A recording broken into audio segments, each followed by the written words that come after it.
राधिका ने आज शाम की चाय के साथ मार्केट की फेमस शॉप के समोसे मंगवाए थे। जैसे ही राधिका ने टेबल पर समोसे की प्लेट और चाय रखी, उसकी डोरबेल बज गई। लगता है समोसे की खुशबू पहुंच गई। जाओ जाकर खोलो दरवाजा। मुझे भी ऐसा ही लग रहा है, खोलना तो पड़ेगा ही। देखो लगातार घंटी बजाई जा रही हैं। राधिका ने दरवाजा खोला तो पड़ोसन शीला दरवाजे पर खड़ी थी। साथ में उसके दोनों शरारती बच्चे बिट्टू और पिंकी भी खड़े थे। मुझे पता था, मैं बिल्कुल सही समय पर आ रही हूँ। शाम का चाय नाश्ता लगता है तैयार हो चुका है। मम्मी, लगता है आज राधिका मौसी ने समोसे मंगवाए हैं। खुशबू भी बहुत आ रही है मम्मी। हाँ, वो आज अरुण की छुट्टी थी ना, तो हमने शाम के चाय नाश्ते में समोसे मंगवा लिए थे। पर अरुण को किसी काम से जाना पड़ा तो मम्मी जी और मैं ही शाम का चाय नाश्ता कर रहे थे। शीला तपाक से बच्चों को लेकर घर के अंदर घुस गई। कोई बात नहीं, अरुण जी घर पर नहीं है तो वो समोसे हम खा लेंगे। नमस्ते आंटी जी, शाम का चाय नाश्ता हो रहा है। बस तुम्हारी ही कमी थी। आओ बैठो। राधिका, इन लोगों के लिए भी चाय नाश्ता ले आओ। शीला और उसके बच्चे समोसों पर टूट पड़े। ये रोज का ही काम था। शीला की रोजाना की शाम का चाय नाश्ता राधिका के घर ही होता था। वो बहाने से अपने बच्चों को लेकर शाम के चाय नाश्ते के लिए उनके घर आ जाती थी। साथ ही शीला बातें भी बहुत करती थी। ये तो कुछ भी नहीं आंटी जी, हमारी मम्मी बताते थे उनके गांव में बड़ी बड़ी इमली, आम और अमरूद के बाग हुआ करते थे और मेरी नानी झटपट पेड़ों पर चढ़ जाती थी और सारे आम, इमली और अमरूद तोड़ लेती थी। उस समय मेरी मम्मी बताती थी कि मेरी नानी के मेरी मम्मी को मिलाकर 7 बच्चे हो चुके थे। फिर भी देखो कितनी फुर्ती थी। एक हम है जो 2 बच्चों के बाद ही शरीर कमजोर पड़ गया है। 4 सीढ़ियां एक बार चढ़ जाए तो सांस फूल जाती है। और मेरी नानी इतना काम कर लेती थी गांव में, फिर भी उनको कभी सांस नहीं फूली। मम्मी, मुझे वो काजू वाली नमकीन और लेनी है।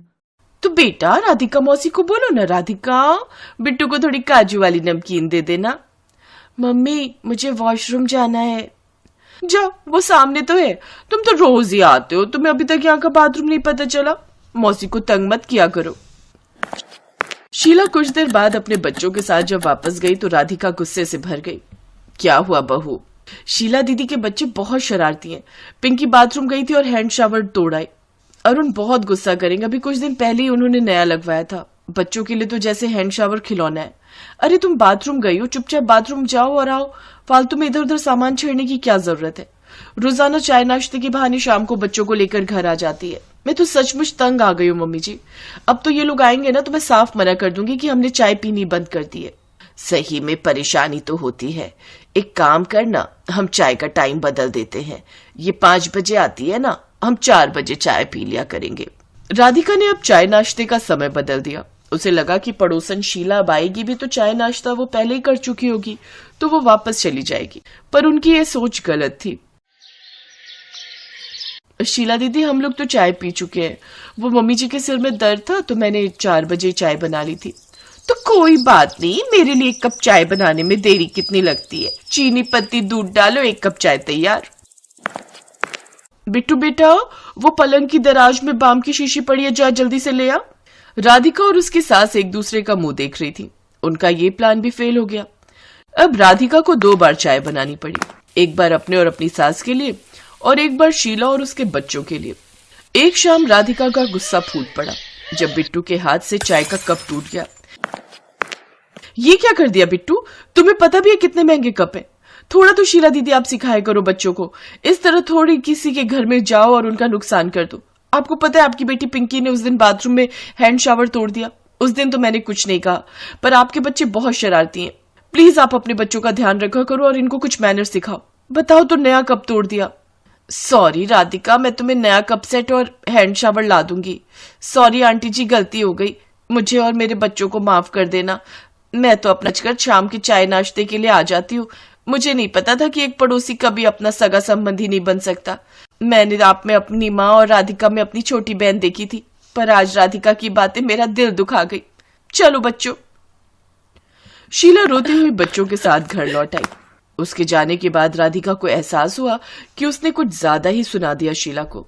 क्या करूं मम्मी जी, मैं गुस्से में थी इसलिए मुझसे सब कंट्रोल ही नहीं हुआ। अब क्या करूं? अब जाकर सॉरी बोलूं क्या? नहीं नहीं, रहने दे, छोड़ दे, कोई बात नहीं, बच्चों को डांटना भी सही है, शैतान भी तो बहुत है। थोड़े दिनों में दोबारा सब कुछ ठीक हो जाएगा। शीला ज्यादा बुरा नहीं मानती, हम उसे मना लेंगे। अगले दिन शीला शाम के समय दोबारा राधिका के घर आई। शीला दीदी, आप अच्छे टाइम पर आए हो। मैंने चाय नाश्ता बनाया, पर बच्चे कहाँ हैं? बच्चे घर पर है राधिका, और मैं शाम का चाय नाश्ता करने नहीं आई हूँ। ये कप का सेट और ये हैंड शावर के पैसे, बिट्टू पिंकी से सामान का नुकसान हुआ था ना, तो। क्या शीला, तू भी जरा सी बात पकड़ कर बैठ गई। अरे गुस्से में बोला है राधिका ने, कोई दिल से थोड़ी बोला था। शीला दी, आई एम सॉरी, मैंने गुस्से में बहुत ज्यादा बोल दिया। आप नाराज हो गए और आए नहीं तो हमारा भी मन नहीं लग रहा था। हमें भी तो आपकी आदत है। बैठो ना, और बच्चों को भी बुला लो। हम सब मिलकर शाम का चाय नाश्ता करेंगे, और ये सब देने की कोई जरूरत नहीं है। अचानक बात करते करते राधिका को चक्कर आ जाते हैं और वो जमीन पर गिर जाती है। इतनी देर में शीला भी डॉक्टर को लेकर आ जाती है। राधिका को बुखार है, इसी वजह से राधिका को चक्कर आए हैं। बाकी राधिका का ब्लड टेस्ट भी करवा लीजिए, उसमें सब कुछ पता चल जाएगा। और ये मैं कुछ दवाइयां दे रही हूँ राधिका, ये तुम समय पर ले लेना। तब तक राधिका का पति अरुण भी आ गया। माँ, राधिका को कल से बुखार है, इसने मुझे आपको बताने के लिए मना किया था। अब देखो ज्यादा तबीयत खराब हो गई ना। राधिका बहू, तुमने मुझे क्यों नहीं बताया कि तुम्हारी तबीयत ठीक नहीं है? सुबह से काम में लगी हुई हो। मैं कर लूंगी सारा काम, अब तुम आराम करो। राधिका, काम की टेंशन मत लो, 2-3 दिन खाना मैं बना दूंगी, तुम आराम करो। थैंक यू शीला दीदी। शीला ने परेशानी के समय अच्छे पड़ोसी होने का फर्ज निभाया। उसके मिलनसार व्यवहार ने राधिका और उसकी सास की सोच को बदल दिया।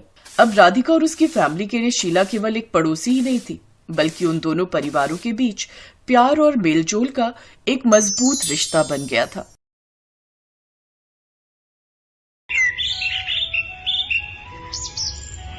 वीना एक बार में ढेर सारा खाना बना देती थी। 2 मियाँ बीवी और एक बच्चा, और खाना 10 लोगों के हिसाब से।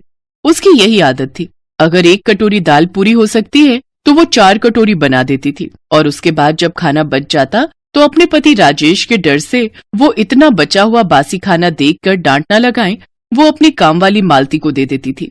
पर साथ ही वीना मालती से झूठ बोलती थी कि ये खाना उसने सुबह ही बनाया है, पर खाना सुबह का नहीं होता था, 1 दिन पहले का होता था। अरे ये पोहा कल का बचा ही रह गया, मालती शाम के बर्तन करने आएगी तो उसे ही दे दूंगी, वरना बंटी के पापा ने देख लिया कि इतना सारा पोहा बचा हुआ है तो फालतू का सुनाते रहेंगे। वीना ने पोहा डिब्बे में डालकर रख दिया और शाम को जब मालती काम पर आई तो उसे दे दिया। भाभी, काम हो गया, मैं जाऊं? हाँ, अच्छा रुक, वो सुबह तो तू चली गई थी, मैंने इतना सारा पोहा बनाया था, यहाँ तो कोई नहीं खाएगा, अब रात की रोटी ही बनेगी, तू लेती जा, बहुत बढ़िया बना था, रुक मैं देती हूँ। भाभी, सुबह का ही है ना?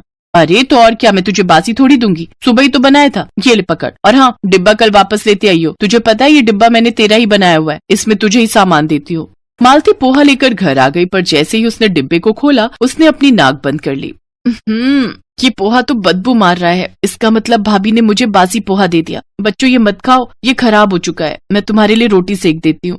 मालती, तेरी मालकिन कैसी है? उन्होंने तुझे खराब खाना दे दिया और झूठ बोल दिया कि ये सुबह का खाना है। हो सकता है उन्होंने जानबूझकर ऐसा ना किया हो, गलती से दे दिया होगा, कोई बात नहीं, हमने खाया नहीं, ये बात सही रही, नहीं तो बच्चे बीमार पड़ जाते। अगले दिन वीना ढेर सारी खीर मालती को देने लगी। मालती, ये ना मैंने तुम्हारे भैया के कहने पर खीर बनाई थी, अब वो तो थोड़ी सी ऑफिस ले गए हैं, बाकी रखी हुई है, अब तुम्हारे भैया देखेंगे कि मैंने बना ली और खाई नहीं तो वो बेकार का गुस्सा करेंगे। तू तो जानती है मैं बिल्कुल भी मीठा नहीं खाती हूँ, और बंटी वो तो तुझे पता ही है, जब देखो चॉकलेट और पेस्ट्री खाता रहता है, कोई नहीं खाएगा, बची रहेगी, तू ले जा, मैं डिब्बे में डाल देती हूँ। वीना डिब्बे में खीर भरने लगी तो मालती के मन में फिर से वहम आया, तो उसने पिछले दिन के पोहे वाली बात उसे कही। भाभी, जो कल आपने पोहा दिया था ना, वो तो खराब हो गया था, किसी ने भी नहीं खाया, उसमें से बहुत बदबू आ रही थी। अच्छा, पता नहीं, बनाया तो ताजा ही था सुबह। चल कोई नहीं, ये खीर तो ताजी है, सुबह सुबह ही बनाई है, लेती जा। वीना ने मालती से झूठ बोला था, वो खीर 3 दिन पुरानी फ्रिज में रखी थी। वीना ने सुबह की बोलकर मालती को दे दी। मालती जब खीर लेकर घर आई तो खीर देखकर उसे बहुत बुरा लगा। अरे मालती, तू मालकिन को साफ साफ मना कर दे, तुझे झूठ बोलकर बासी खाना ना दिया करे, हम भले ही गरीब हैं, रूखी सूखी खा ले, नमक से रोटी खा ले, पर ऐसा खराब भोजन नहीं खाते। अब तू बिल्कुल मना कर देना, ऐसे वो हमें डिब्बे में भरकर दे देती है और हम फेंक देते हैं, ऐसे अनाज का अपमान होता है। तुम ठीक कह रहे हो, अब मना कर दूंगी। अगले दिन वीना मालती को फिर कुछ बासी देने लगी तो मालती ने साफ मना कर, मालकिन मेरे घर ना आज पहले ही बहुत सारा सुबह का खाना बचा हुआ है, अगर मैं ले गई और किसी ने नहीं खाया तो अनाज का अपमान होगा, इसलिए आज रहने दो, फिर कभी ले जाऊंगी। तेरी मर्जी, इतने बढ़िया बर्गर बनाए थे सुबह नाश्ते में, तू मना कर रही है। तुझे पता भी है तेरे बच्चों को बर्गर खाने के लिए नहीं मिलते। मैंने तो सुबह ताजा बर्गर बनाए थे घर पर, मुझे लगा मैं ज्यादा बना देती हूँ और तेरे बच्चे भी खा लेंगे। मैं तो शाम का इंतजार कर रही थी कि तू शाम के बर्तन करने आएगी तो तुझे माइक्रोवेव में गर्म करके दे दूंगी। अब तेरी मर्जी है, तू नहीं ले जा रही तो। वीना ने बर्गर माइक्रोवेव में ही रखे रहने दिए। मालती उस दिन मना कर चुकी थी। वीना माइक्रोवेव से बर्गर निकालना भूल गई।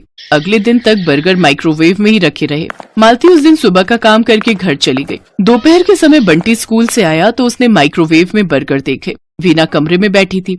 बंटी ने आधा बर्गर खा लिया था, पर बर्गर पूरी तरह से खराब हो चुका था। बर्गर खाते खाते बंटी को कुछ बदबू आई। वो उल्टी सा मुंह बनाकर कमरे में गया और वीना से बोला, मम्मी मैंने बर्गर खाया है, पर बर्गर अच्छा नहीं है, मुझे उल्टी आ रही है, बहुत बदबू आ रही है इस बर्गर में से। ये बर्गर कहाँ से मंगवाए थे मम्मी? बर्गर? मैंने तो आज कोई बर्गर नहीं मंगवाए, न ही घर पर बनाए हैं। तूने ये कहाँ से उठाया?